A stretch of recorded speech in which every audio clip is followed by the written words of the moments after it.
My name is Amy Johnson. I'm a marketing director at an advertising agency. At 7 a.m., I woke up just before the alarm clock rang, as usual.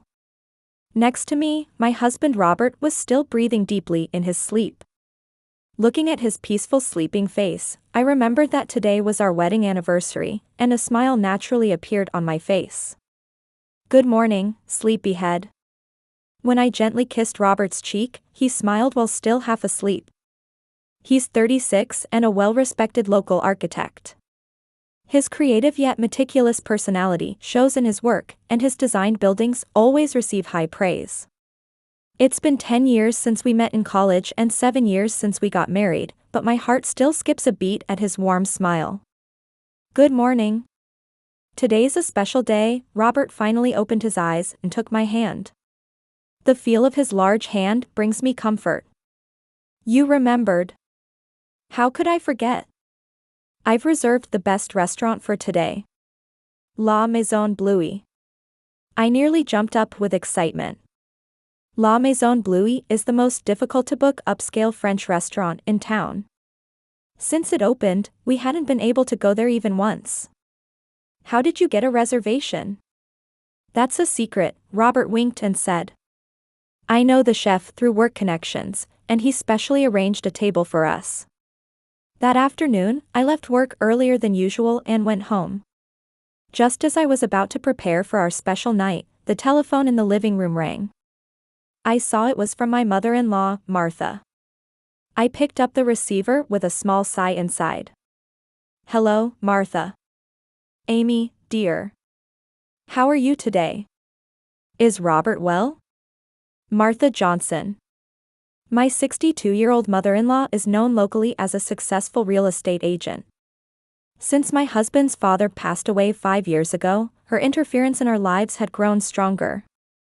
Her attitude toward me was especially always critical, often giving me looks that seemed to say, my son could have done better. "Yes, he's fine. Today is our wedding anniversary, so we have plans for a special dinner." It might have been a bit mean, but I mentioned it deliberately. I was curious about what Martha would say. "Oh my. That's right. Congratulations." Contrary to my expectations, Martha's voice was kind and even had a warmth to it. Over the past few weeks, her attitude had suddenly changed. Previously critical about everything, she had strangely become nice lately, praising my work and my appearance. "Thank you. I'd like to celebrate your anniversary. Can you both come over tomorrow? I'll prepare a special lunch." More unnatural kindness. Something was off. Martha is only this nice to me when she's plotting something. Last month, she suddenly said she wanted to introduce a lovely young man, a friend of mine, and invited Robert and me to a dinner party. That young man never showed up, but instead, Robert's high school ex-girlfriend was coincidentally there. It was obvious she had tried to set up a staged meeting. After hanging up, I stood in front of the mirror selecting a dress for the evening and wondered what was behind Martha's unnaturally kind behavior lately. What was she planning? But today was a special day. I should try not to worry about my mother-in-law. At least I would pretend not to on the surface. After showering, I put on my favorite black cocktail dress and styled my hair up. When I returned to the bedroom after finishing my makeup, Robert had returned from work. He had already changed into a suit and was wearing my favorite blue tie. "You look beautiful," he smiled at me. "You look handsome too." Martha called. Apparently, she wants to invite us to lunch tomorrow. Yes, she called me too, I answered while putting final touches in front of the mirror. "Don't you think Martha's been acting strange lately? She's suddenly become nice to me." Robert shrugged. "She's probably just lonely. Since Dad died, she's been alone." I didn't say more. Sometimes Robert can't see through his mother's actions. He's too kind. It was obvious Martha was plotting something, but tonight I decided to forget about it and enjoy our time together. "Let's go," I took Robert's arm. "The reservation is at 7, right?" "That's right. We should arrive right on time. As we were leaving the house, I checked my mobile phone. There was a strange text message from Martha. Have a wonderful time tonight. A special blessing awaits you both. I had an ominous feeling, but I shook it off. Robert and I were all set to head to the restaurant. He had the car keys in hand, and I was doing a final check of my clutch bag's contents. Tonight was special, a celebration of 7 years of marriage. I had decided to put aside my mother-in-law Martha's suspicious behavior for now. How do you like my earrings, honey? I tilted my head slightly to show Robert. They were the diamond earrings he had given me last year as an anniversary present. Perfect. You're always beautiful. Just as he said that, Robert's smartphone rang. He frowned looking at the screen. It's from Mom. After a moment's hesitation, he answered. I felt an indescribable sense of foreboding. It seemed too coincidental that Martha would call today, at this time. Hello, Mom? Robert answered cheerfully, but his expression quickly changed. What? What's wrong? His tone suddenly shifted, and I could see the color draining from his face. I moved closer and placed my hand on his shoulder. I understand. I'll be right there. Calm down, Mom. After hanging up, Robert looked at me apologetically. Amy, it seems my mother has collapsed. I inwardly sighed. The timing of all this today was too perfect. But I tried not to show it on my face. That's all right. Go to her. But today is our. If Martha is really unwell, you need to go. I'll be fine. Robert gave me a grateful look. I love you. I'll come back as soon as possible. Then we'll go to the restaurant. He rushed out. As the front door closed, I felt the tension leave my shoulders. Something was off. I sensed it intuitively. Martha's unnaturally kind behavior recently, and now this emergency coming at this timing. When I returned to the living room, something was gleaming on the coffee table. It was Robert's smartphone. He must have left it behind in his hurry. As I was debating whether to take it to him, the screen lit up. It was a notification for a new message. Normally I would respect my husband's privacy and not look, but I noticed the sender's name was Mom. A message from my mother-in-law who had just supposedly collapsed. I couldn't help but peek at the screen. Caroline is expected to arrive at 7. She's really looking forward to seeing you. Caroline? Who could that be? And why would my supposedly collapsed mother-in-law send such a message? Something was definitely wrong. I unlocked the phone. I knew the password, we shared our smartphone passwords with each other. I immediately opened the past messages with Martha. Robert, Caroline has returned from New York. She still cares about you. Mom, can't you stop this already? She's become a doctor and does charity work too. She's nothing like Amy. I love my wife. Please don't bring this up again. This exchange was from a few weeks ago. And then today's events. Robert, I want you to meet Caroline tonight. You two were originally such a well-matched couple. Mom, today is my wedding anniversary. It's absolutely impossible. Then I'll do a bit of acting. Don't worry, everything will work out. I felt my head getting hot. Martha was pretending to be sick to call Robert over and try to set him up with a woman named Caroline. And now, my husband was headed to his mother's house, on our anniversary. Anger welled up, but I took a deep breath and calmed myself. Getting emotional wouldn't solve anything. I needed to handle this calmly. First, I called my friend Jessica.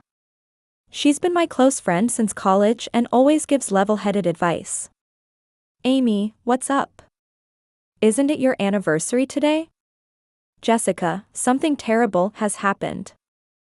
I explained the whole situation to her. Oh my goodness. What are you going to do now? I'm going to Martha's house pretending to deliver Robert's phone.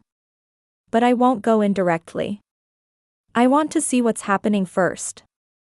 Is that safe? Should I come with you?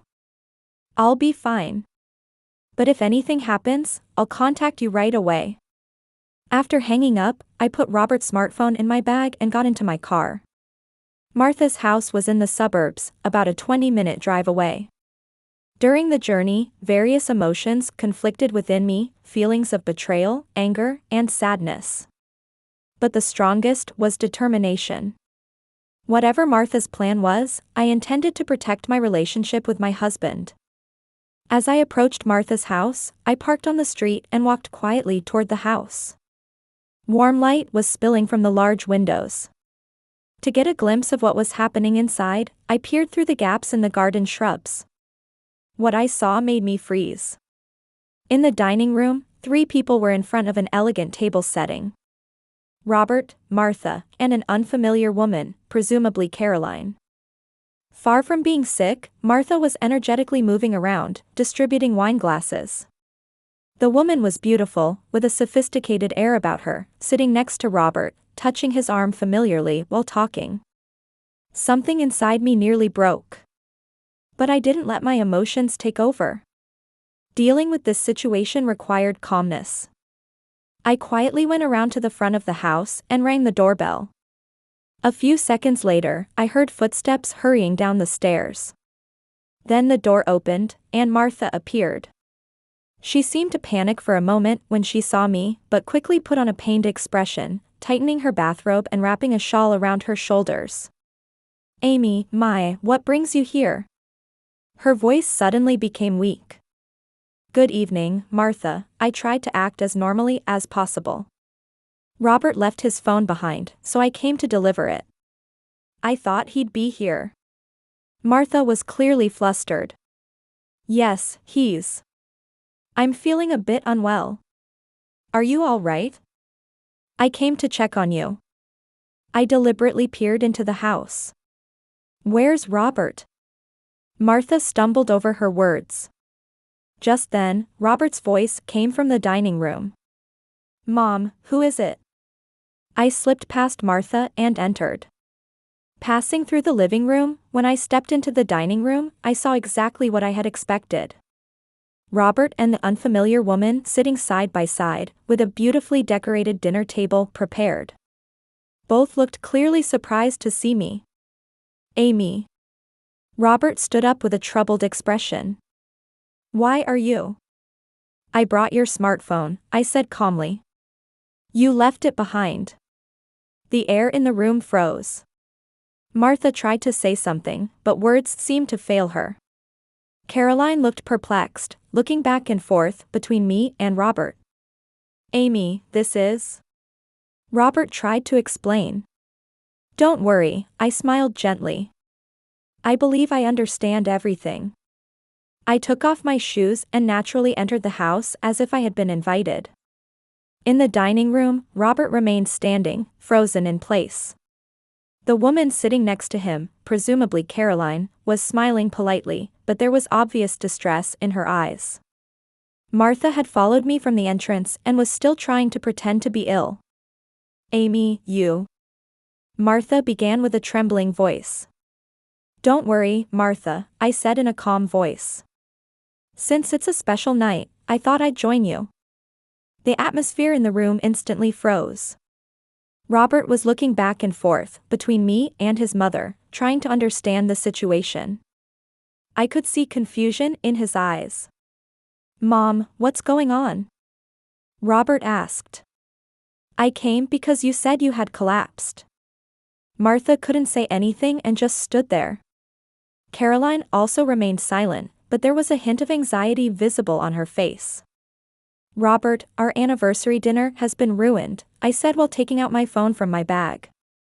"But it's okay, I'll arrange to have the food delivered here from the restaurant." Robert was confused. "Amy, I was just worried about Mom." "I know," I interrupted him gently and smiled. "You came because you were worried about your mother." "I came because I was worried too." I called the restaurant and asked if they could deliver our reserved dinner to Martha's address. Fortunately, La Maison Bluey also offered delivery service for special clients. After hanging up, Caroline spoke for the first time. "Nice to meet you, Amy." "I'm Caroline Wilson," she said in a refined voice. "I'm sorry for intruding so suddenly. Robert and I are old friends, and I was happy to see him after so long." I observed her carefully. She appeared to be in her early 40s and was indeed beautiful. Perfect blonde hairstyle, an expensive-looking dress, and an air of confidence. She had the atmosphere of the ideal woman Martha would have chosen for her son. "Nice to meet you too," I smiled back. "I'm glad to meet an old friend of Robert's." I brought extra tableware from Martha's kitchen to set the table for 4. Martha was trying to regain her composure, but it was clear she was still flustered. Robert tried to help me, but confusion still lingered in his eyes. "The food will arrive soon," I said. "How about some wine while we wait?" 20 minutes later, the delivery from the restaurant arrived. The wonderful aroma of fine French cuisine filled the room. I plated the food and brought it to the table. Amidst the tension, our dinner for 4 began. Martha occasionally coughed, still trying to pretend she was unwell. Robert was clearly uncomfortable but seemed to be trying to understand the situation. Meanwhile, Caroline gradually regained her confidence and began to lead the conversation. "I'm a cardiac surgeon at Boston General Hospital," she said elegantly while tilting her wine glass. "Last month, I also did medical support work in Africa with Doctors Without Borders." "That's wonderful," I said as if impressed. In fact, my smartphone was recording the conversation under the table. "Caroline is a remarkable woman," Martha joined in. "She's a Harvard Medical School graduate and also runs a charity for underprivileged children." "That's amazing," I said, sounding genuinely impressed. "What kind of charity is it?" Caroline began to explain her charitable activities in detail. Her words were fluent and seemingly very convincing at first glance. However, I noticed several inconsistencies. There were subtle discrepancies in the details of the hospital she talked about and the medical terminology she used. As dinner progressed, Robert gradually gravitated toward my side. He seemed reassured by my calmness. Occasionally, he would hold my hand and look at me with apologetic eyes. By the time dessert came around, I slowly stood up. "For our anniversary, I have something special," I said and took out a beautifully wrapped box from my bag. A look of anxiety appeared in Martha's eyes. Caroline wore a smile that couldn't hide her sense of superiority. She seemed to think I had brought a gift for Robert. "This is something important for our future." I placed the box in the center of the table. Robert was looking at me with curiosity and slight confusion. He trusted me, but seemed a bit perplexed by my composure in this situation. "Open it," I said gently. When Robert opened the box, inside was a small digital recorder and a bundle of printed papers. He looked at me with a confused expression. "Press the play button," I encouraged him softly. Sound began to play from the recorder. It was Martha's voice. "Son, I've collapsed. Come right away." Immediately after, a completely different tone of conversation continued in the same Martha's voice. "Caroline is expected to arrive at 7. She's really looking forward to seeing you." Robert's expression hardened. He picked up the printed papers. They were screenshots of messages between him and Martha that had been left on his phone. "Robert, I want you to meet Caroline tonight. You two were originally such a well-matched couple. Mom, today is my wedding anniversary. It's absolutely impossible. Then I'll do a bit of acting. Don't worry, everything will work out." I could see the color draining from Martha's face. Caroline was also visibly shaken and sank deep into her chair. "What is this all about?" Robert's voice was low, trembling with suppressed anger. Martha tried to make excuses, but couldn't form words. "Robert, for your sake. You lied to call me over on my wedding anniversary? Robert stood up. And Caroline, did you know about this too? Caroline couldn't say anything and just stared at the table. Amy.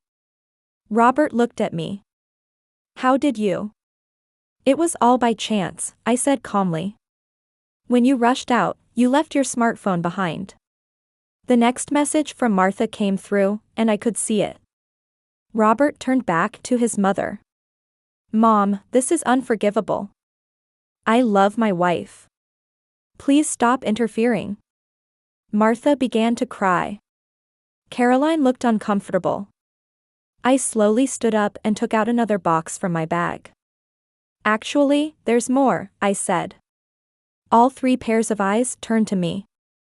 Fear was especially visible in Martha's and Caroline's eyes. What I held was a slightly larger black box than the previous one. There's something more important in here. As a heavy silence fell over the room, I slowly opened the black box. Caroline's eyes were fixed on the box. Her expression mixed anxiety and panic. Martha sat deep in her chair, covering her mouth with trembling hands. Robert looked confused, glancing alternately between me and the box. Actually, I've been thinking something was off for several weeks now. I began speaking as I took out a file. I could feel the air in the room becoming even more tense. I noticed that Martha had become unusually kind to me recently. Normally critical about everything, she suddenly started praising me. Not only that, but I overheard her speaking in hushed tones on the phone several times. And she repeatedly mentioned the name of Caroline.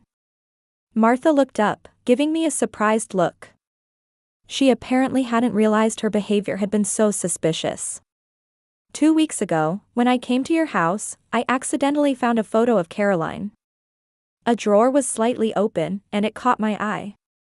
Contact information was written alongside it. Robert gave his mother an accusing look. Martha shrank even smaller. So I contacted my college friend Jessica. She now works as a private investigator. I spread the files on the table. They contained photos, copies of newspaper articles, copies of public documents, and a detailed investigation report. Jessica investigated Caroline for me. And the information she found was shocking. Caroline stiffened. I could see the color draining from her face. Caroline Wilson, you said you're a cardiac surgeon at Boston General Hospital, right? She barely nodded. That's interesting. This is a staff list from Boston General Hospital. For the past 5 years. Your name isn't anywhere on it. Robert frowned. And this is a copy of the Massachusetts Medical License Registry.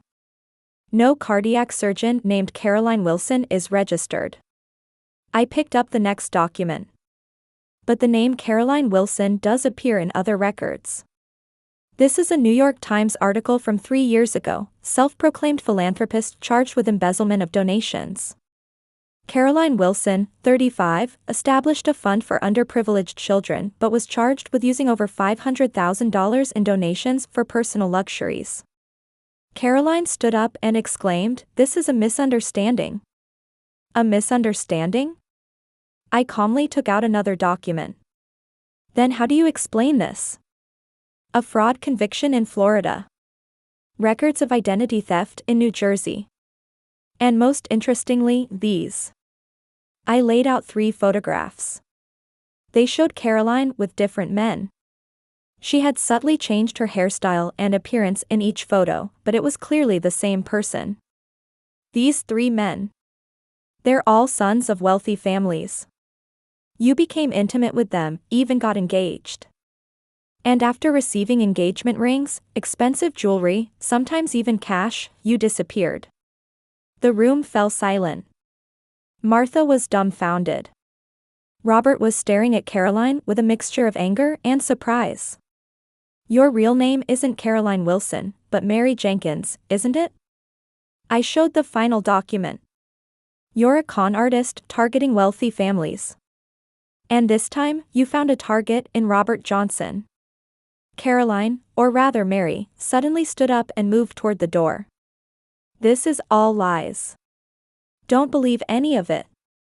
As she rushed toward the entrance, the door opened, and Jessica and a uniformed police officer were standing there. Mary Jenkins, you're under arrest for probation violation in Florida and suspicion of fraud, the police officer said to her.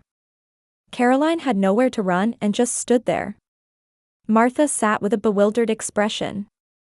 I didn't know, she said weakly. I just wanted someone more suitable for Robert. Mom, Robert said in a stern tone. Why can't you respect my marriage? Amy is a wonderful wife. Without her, I might have been deceived by a con artist today. Martha seemed to feel genuine guilt for the first time. She repeated, I'm sorry. I'm truly sorry. Through her tears. Robert stood next to me and put his arm around my shoulder. Amy, thank you. I'm deeply grateful for your wisdom and calmness. The girl isn't bad? Martha asked, watching Caroline being handcuffed by the police officer. She was wanted in multiple states, I answered. And if Robert had been deceived by her, you might have become a victim too. Martha raised her face to look at me. There was an expression in her eyes I had never seen before. A look of mixed respect and regret. Amy. Martha, I said, looking straight into her eyes. This is your last chance. Don't interfere in our marriage again. Robert and I are happy. Will you acknowledge that? Martha was silent for a long time, but finally nodded slowly. I acknowledge it. You are a much stronger woman than I thought. Caroline, or Mary, was taken away by the police. While watching her being put into the police vehicle through the window, Martha still seemed dazed. Mom, Robert said gently. Get some rest tonight. We'll talk again tomorrow.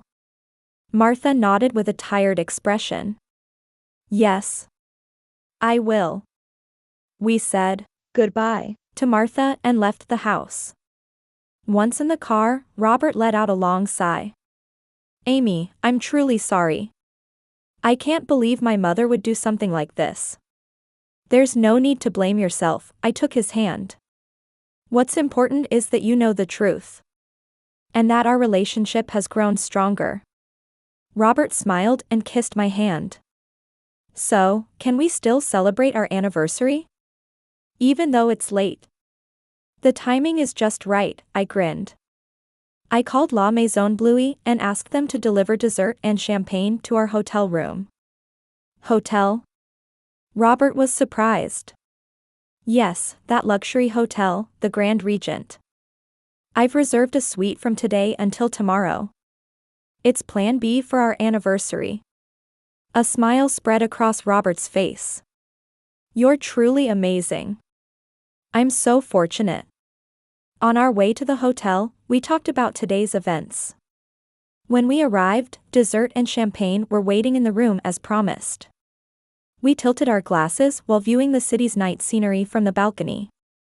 I'm grateful to be with you for the next 7 years, and beyond, Robert said with a serious expression. Marrying you was the best choice of my life. I feel the same way, I looked back into his eyes. Let's continue to overcome challenges together. We exchanged a kiss and reaffirmed our love under the moonlight. I think today's events became an opportunity to strengthen our bond even further. Although in an unexpected way, this wedding anniversary certainly became special. On a peaceful afternoon several weeks after that night, when I returned home from work, there was a letter in the mailbox. Looking at the sender, I saw Martha Johnson's name. I hesitated for a moment but opened the envelope. Inside was a letter written in Martha's careful handwriting. To my dear Amy. As I read through the letter, tears welled up in my eyes. Martha had written words of sincere apology. The loneliness after her husband's death, the fear of losing her son, and deep regret for how her actions had hurt others. She frankly acknowledged her mistakes and asked for forgiveness. The strength and wisdom you showed that night opened my eyes. I now understand that Robert choosing you was the wisest decision of his life. In the end, Martha expressed her desire to repair her relationship with us. There was sincerity in her words. That same week, we learned the trial results of Caroline, or Mary Jenkins. According to Jessica, she was found guilty of fraud, but despite this not being her first offense, she received a suspended sentence because evidence was limited. There were rumors that she had moved to another state and was living a low-profile life. The only certain thing was that she had completely disappeared from our lives. The relationship with Martha improved gradually. She had begun counseling and was trying to understand her behavior patterns. Occasionally, she would call and talk about her progress. There was no excessive interference like before. Instead, she continued on a journey of self-reflection. For a long time, I gained a sense of security by manipulating people, she confided on the phone one day. My counselor says it was an unhealthy way to deal with my fears. Now I'm learning healthier ways to build relationships. Robert was also surprised and pleased with his mother's changes. He began visiting Martha once a week, and I occasionally accompanied him. At first, it was a bit tense, but gradually I began to enjoy peaceful conversations with Martha. And then, on a spring morning 6 months after that night, we visited Martha's house with special news. It was a beautiful day with warm sunshine and flowers blooming in the garden. "Mom," Robert said with a smile. "We have something to tell you." We held hands and stood in front of Martha. "We're expecting a baby," I quietly announced. Martha's eyes widened, and pure joy spread across her face. But she quickly contained herself and responded carefully. "Congratulations to both of you. I'm truly happy," she said calmly. "Let me know if there's anything I can help with. But I'll be careful not to be pushy." At those words, I couldn't help but smile. Martha was truly trying to change. "Thank you, Martha," I said sincerely. "Your support means a lot." When I entered my 5th month of pregnancy, we decided to hold a gender reveal party.